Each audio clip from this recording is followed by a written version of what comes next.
Em nome do Pai, e do Filho, e do Espírito Santo. Amém. Louvado seja nosso Senhor Jesus Cristo. Para sempre seja louvado. Vamos invocar o Espírito Santo, porque é Ele que nos convence das coisas de Deus, das nossas coisas, das coisas do mundo.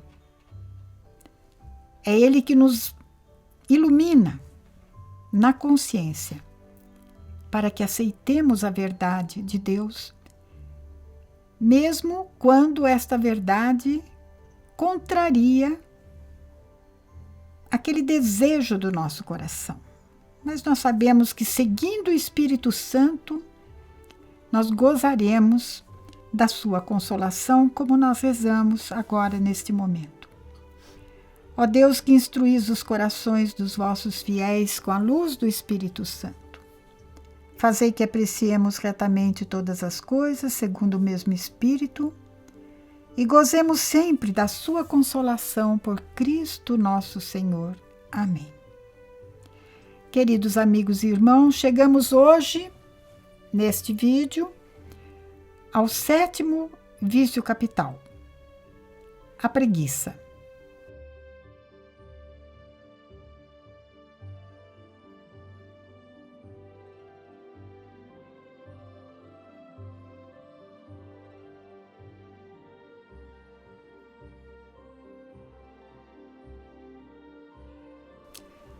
Talvez nós ainda não tenhamos entendido muito bem como este pecado abre brechas na nossa alma, no nosso espírito, para que a gente cometa outros tantos pecados.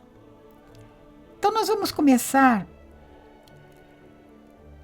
dizendo que quando Deus criou o mundo, na narrativa da criação, na Bíblia, nós lemos lá que Deus trabalhou 6 dias e no 7º dia ele descansou. Então, o descanso faz parte do plano de Deus.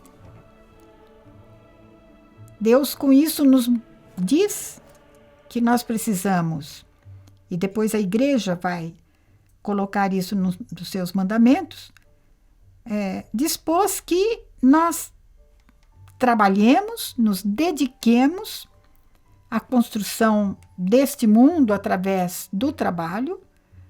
Deus quer que nós sejamos provedores das nossas famílias através do trabalho.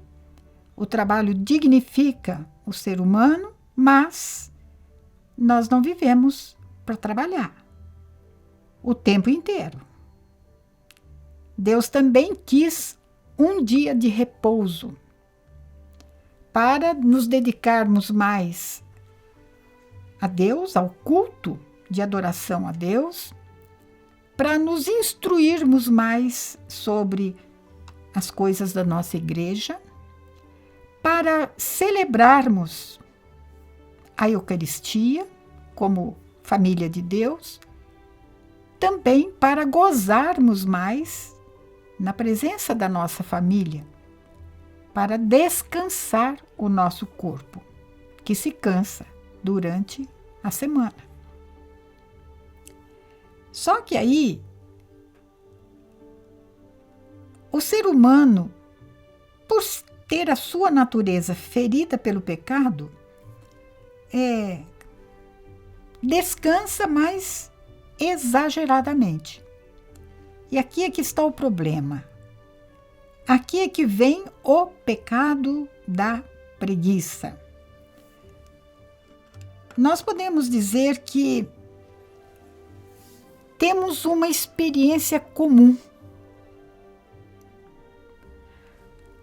sobre a preguiça. O que é a preguiça?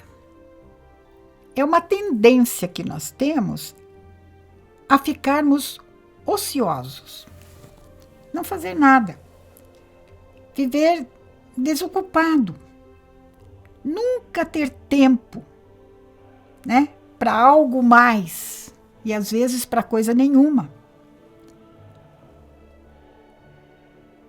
É uma tendência.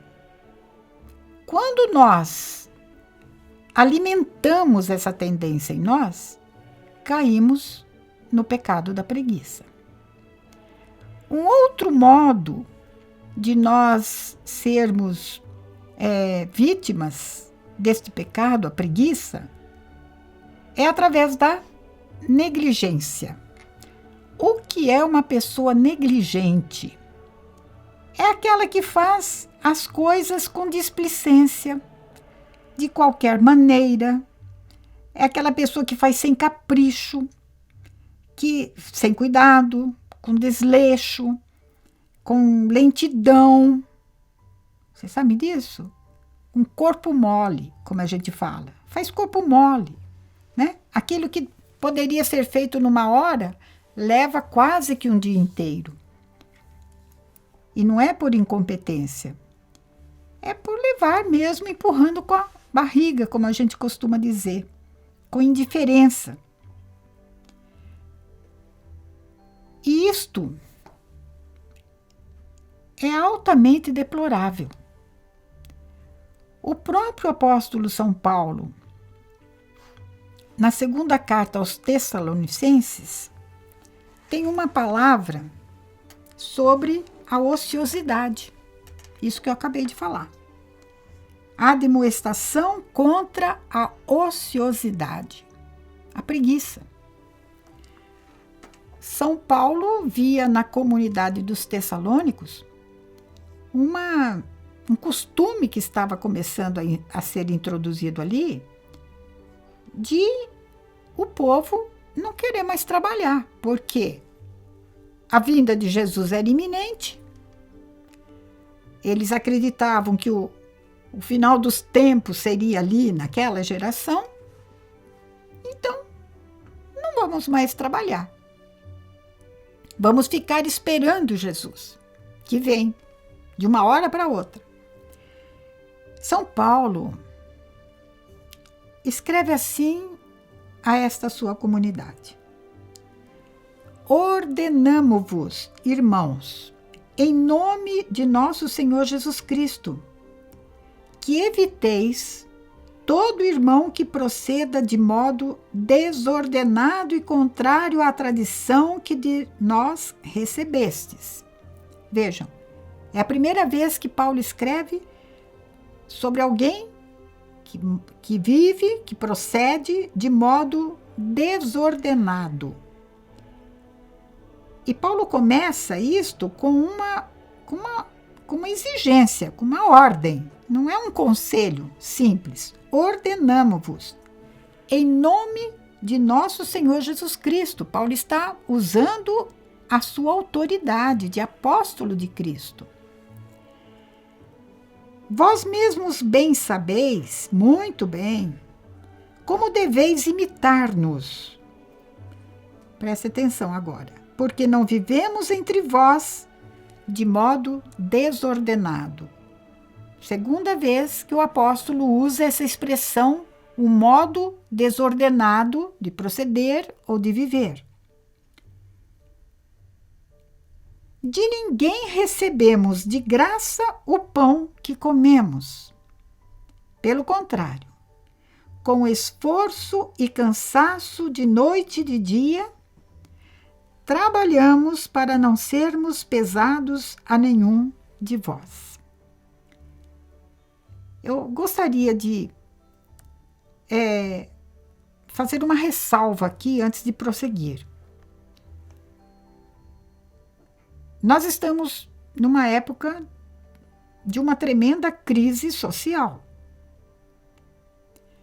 Os desempregados, vamos falar do Brasil, são milhões.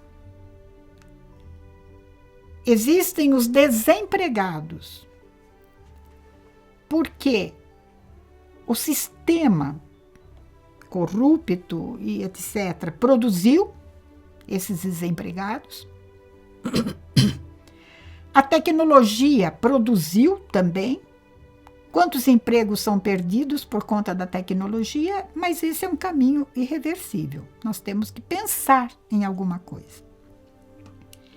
Mas existem os desempregados que, por preguiça, por indolência, por corpo mole, não procuraram se adequar à evolução dos tempos e foram caindo fora do mercado de trabalho.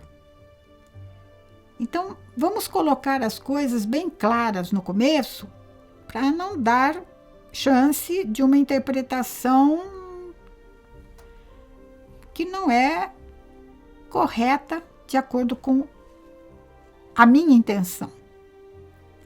Então, Paulo diz que ele não comia de graça o pão que ele recebia. Pelo contrário, Paulo provia as suas necessidades com esforço e cansaço. É exatamente o que o preguiçoso não quer. Nem se esforçar, porque não quer se cansar. Com esforço e cansaço, de noite e de dia, trabalhamos para não sermos pesados a nenhum de vós. Não que não tivéssemos esse direito, mas assim agimos para que nos dessemos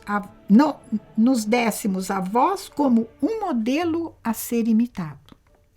Por que Paulo achava que ele tinha direito, mas não fazia uso desse direito de viver às custas da comunidade que ele havia formado? Porque o operário merece o seu salário. O discípulo de Jesus, está lá no Evangelho, merece ser sustentado pela comunidade. Mas Paulo não quis fazer valer este direito que ele tinha como pai espiritual daquela comunidade. Ele queria dar exemplo para os seus filhos. Quando estávamos entre vós, isto vos ordenávamos: quem não quer trabalhar, também não coma. Hoje nós vemos nas ruas das nossas cidades, principalmente das grandes cidades, como é o caso aqui de Belo Horizonte, uma multidão que vive nas ruas.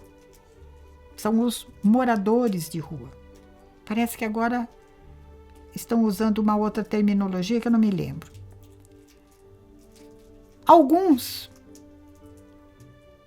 foram empurrados para isso.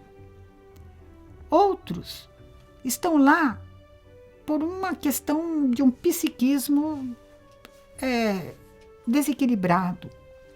Outros porque nem sabem onde mora a sua família, se perderam. Outros por causa de droga. Enfim, as razões são muitas. Mas nós não podemos ignorar que a preguiça gera um problema social grave. Ouvimos que entre vós, diz Paulo, há alguns que procedem, pela terceira vez, de modo desordenado, sem fazer nada, mas intrometendo-se em tudo. Em outra tradução diz: entre vós há pessoas que estão ocupadas em não fazer nada.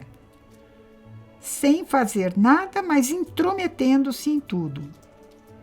A essas pessoas que não fazem nada porque não querem fazer nada, diferente daquelas que não fazem nada porque... Lembra daquela parábola que Jesus contou? Dos operários da última hora? O que vocês estão fazendo aqui na praça? Nós não temos trabalho, ninguém nos contratou. Estavam lá procurando o trabalho, certamente procuraram. Ninguém nos contratou. Diferente. Você procura, mas não acha. O problema é não procurar. O problema é permanecer. Por quê? Porque é melhor eu ficar no descanso, é melhor eu ficar na poupança de mim mesmo, para que me ralar, para que me consumir na sombra e água fresca. É disso que eu estou falando. A essas pessoas, ordenamos e exortamos no Senhor Jesus Cristo, mesma coisa que falar em nome de Jesus Cristo, que, trabalhando tranquilamente, comam o seu próprio pão. Muito bem. Esta é a palavra de Paulo sobre a preguiça, né? Mas nós podemos dizer que o vício da preguiça não deixa de ser uma doença da vontade. Na infância, por exemplo, quando uma criança é criada por pai ou mãe que procuram tirar todas as dificuldades dos seus filhos, quebram todos os galhos. A mãe e o pai se transformam num serviçal do filhinho da mamãe e do papai. E eles vão criando uma estrutura psicológica de tal monta e tal poder que acham que pai e mãe têm que fazer tudo para eles e por eles. Então vivem às custas do pai, da mãe, que estão ali como seus empregados de seus filhos.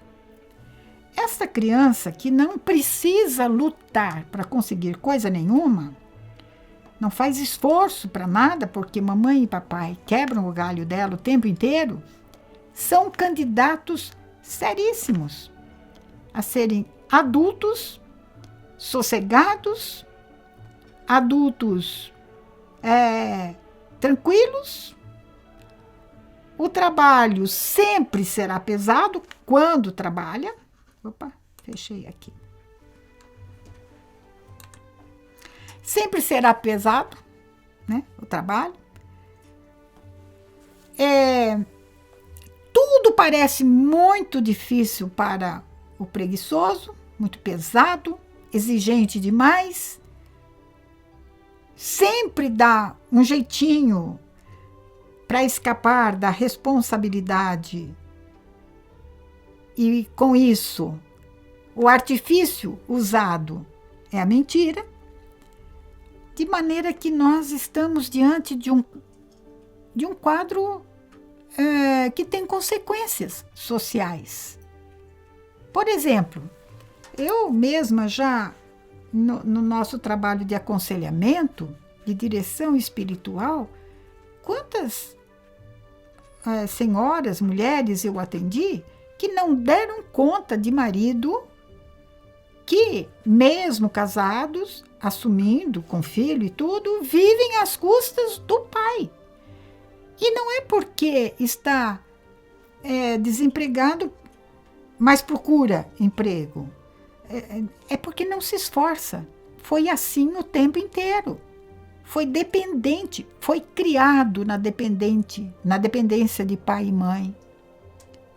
Emocionalmente, economicamente, tudo. Recebendo tudo de bandeja. Esse tipo de criação vai criar pessoas chupins. Pessoas que vão viver, vão sugar sanguessugas de alguém. De alguém. Mas será que existe isso só no campo, na vida social? Será que existe isso só na vida civil? Não. Existe também uma certa preguiça espiritual, no campo espiritual. E se manifesta, essa preguiça no campo espiritual, se manifesta na falta de compromisso religioso. Não se acha comprometido com nada. Da mesma forma que não se compromete com os deveres cívicos, também. Os deveres religiosos, muito menos. Agora, nós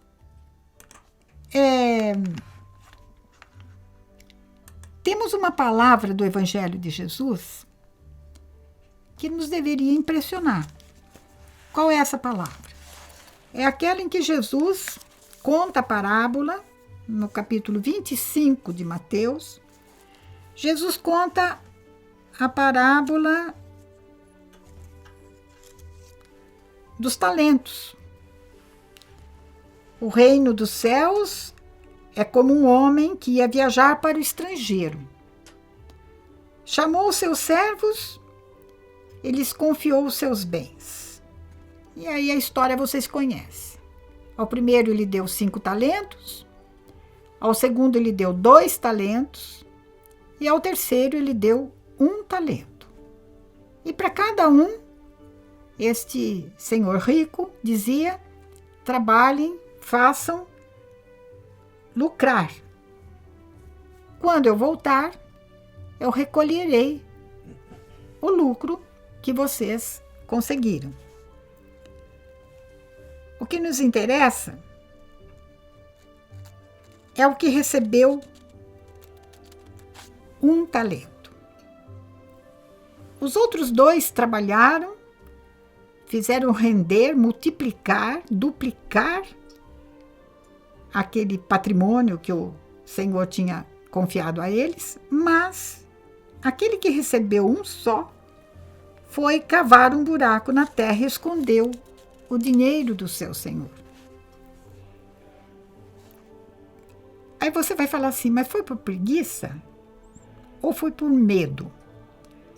Realmente, existe um medo que é motivado pela preguiça. O medo da cobrança. Se eu for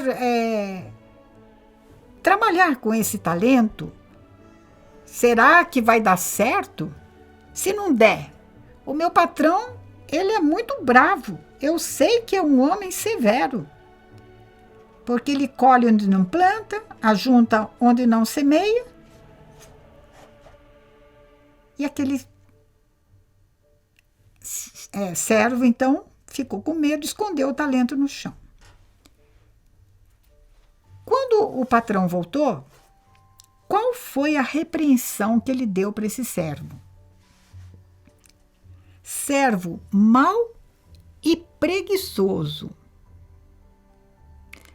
Não falou imprevidente, não falou incompetente, mas ele chamou de mau e preguiçoso. Por quê?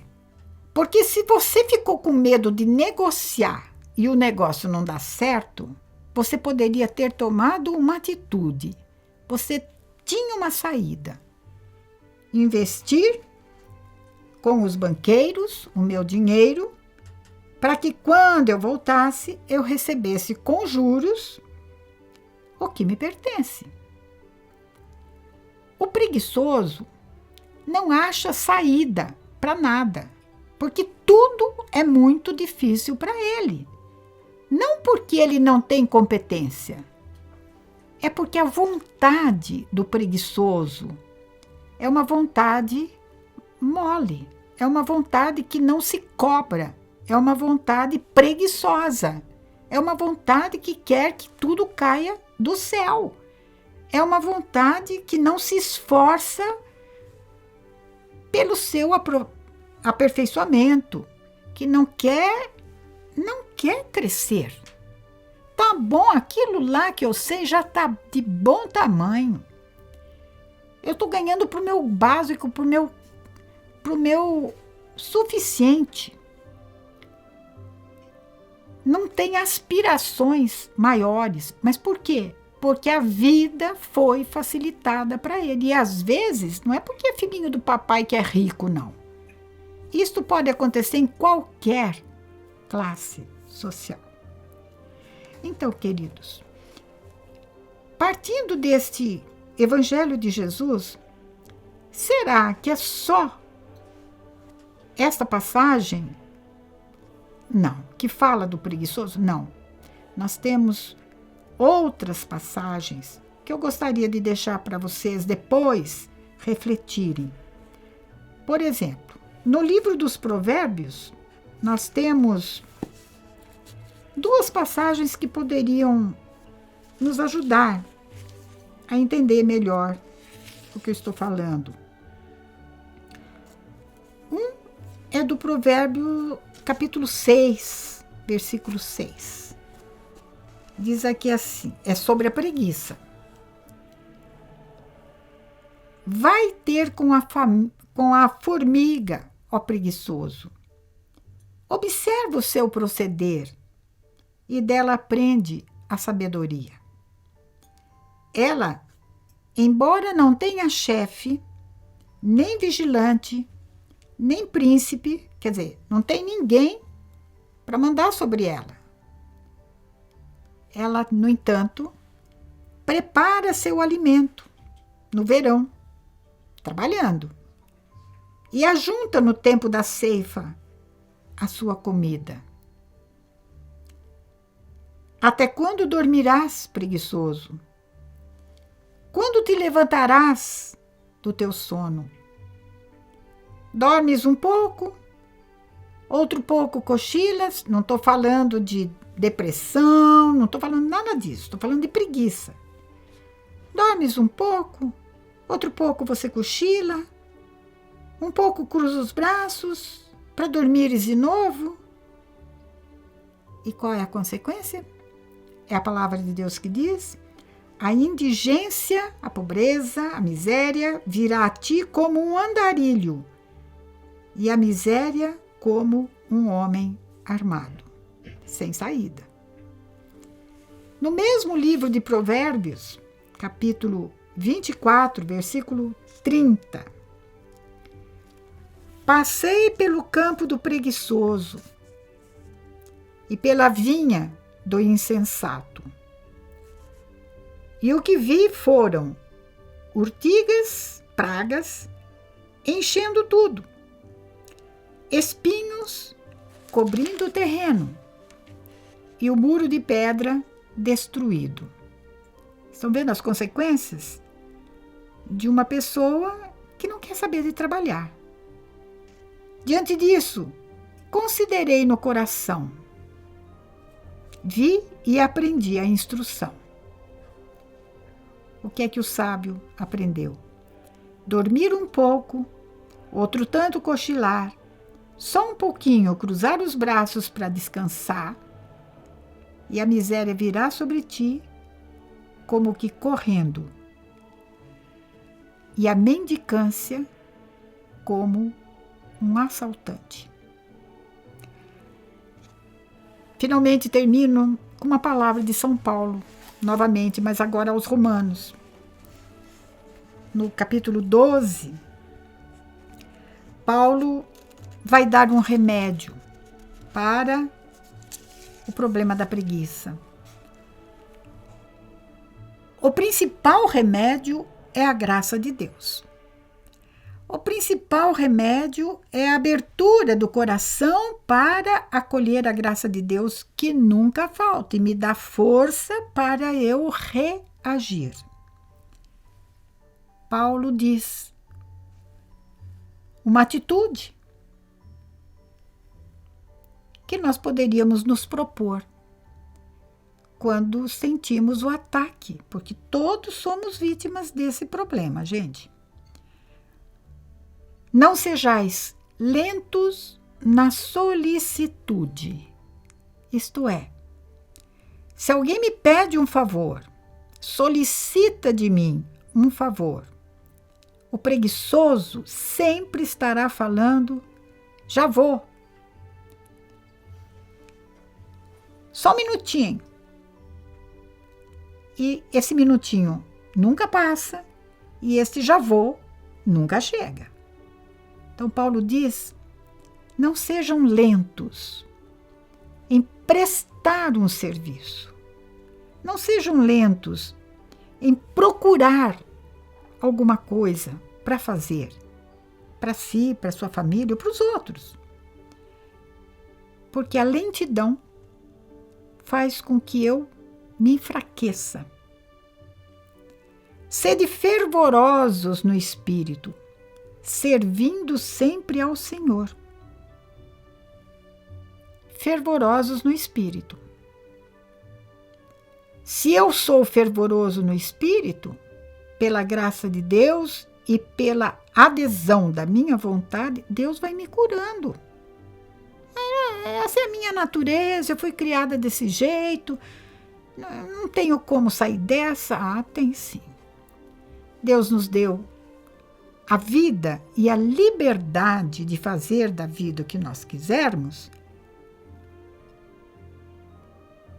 E Deus queira que sempre a gente queira o certo, para nós exercitarmos a nossa liberdade. Se a gente acredita, se nós acreditamos que não tem jeito, que a coisa tem que ser desse jeito que eu sou, que eu não tenho chance de mudança, você está negando o poder de Deus sobre você. Olha, gente, acabamos de apresentar com este programa, com este vídeo, aliás, o 13º encontro do itinerário querigmático, que abordou de uma forma, assim, bem resumida, cada um dos 7 vícios capitais, dos 7 pecados capitais. Se você nos acompanha com o livrinho Itinerário Querigmático, lá vocês vão ver muito mais citações bíblicas, vocês vão ver comentários muito mais completos. Aqui é impossível a gente falar mais. Mas também não é uma questão de falar mais e de escutar mais. É questão de se deixar convencer pelo Espírito Santo de cada uma dessas coisas. Porque cada um de nós tem, provavelmente, um ou mais desses pecados de uma forma dominante. Algo domina em nós mais do que outras áreas de pecado. O importante é nós nos esforçarmos, rompermos a barreira de uma vontade fraca, pedirmos a Deus a graça de um derramamento do Espírito de fortaleza no nosso coração. Meu abraço a todos e louvado seja nosso Senhor Jesus Cristo. Para sempre seja louvado. Amém. Você pode acompanhar melhor o nosso querigma através do livro Itinerário Querigmático, Reflexões e Roteiro, autora Ama Ângela, editora O Lutador. À venda na Comunidade Católica Nova Aliança, sede em Belo Horizonte, Minas Gerais. Ligue para 31 3443 4813 ou solicite a aquisição através de amar@novaalianca.com.br.